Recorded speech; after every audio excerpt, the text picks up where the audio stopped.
نحمده ونصلي على رسوله الكريم اما بعد فاعوذ باللہ من الشیطان الرجیم بسم اللہ الرحمن الرحیم۔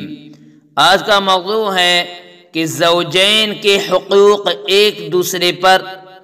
نکاح کے بعد دونوں میاں بیوی کے حقوق ایک دوسرے پر عائد ہوتے ہیں، اس لیے ہر ایک کو اپنے ذمہ حقوق کی ادائیگی کی فکر کرنی چاہیے۔ اسی صورت میں حقوق کی ادائیگی ہوگی اور تعلقات میں استحکام پیدا ہوگا۔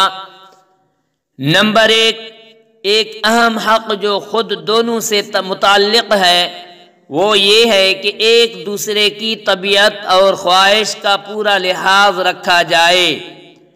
مثلاً بعض طبائع انتہائی شہوانی ہوتی ہیں، اس قسم کی طبیعت رکھنے والوں کو بار بار اس کی تکمیل کا تقاضا پیدا ہوتا ہے، اور بعض طبائع بہت کمزور شہوت والی ہوتی ہیں، ان کو اس کی طرف میلان کم ہوتا ہے۔ اب اگر دونوں کی طبیعتیں یکساں اور ایک ہی طرح کی ہوں تب تو کوئی بات نہیں، لیکن بہت سی مرتبہ ایسا بھی ہوتا ہے کہ ایک کی خواہش بہت زیادہ ہوتی ہے اور دوسرے کی خواہش بہت کم ہوتی ہے۔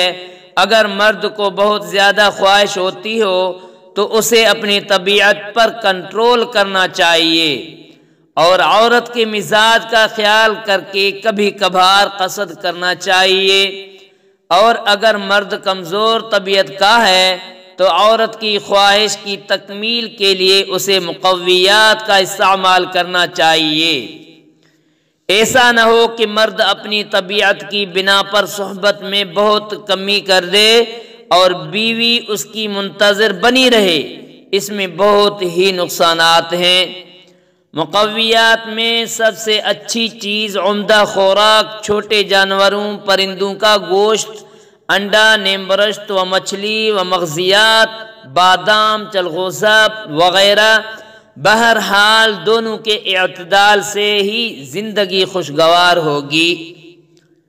نمبر 2، حیض اور نفاس کی حالت میں یعنی ناپاکی کی حالت میں بیوی سے صحبت کرنا حرام اور ناجائز ہے، بلکہ ایسے اوقات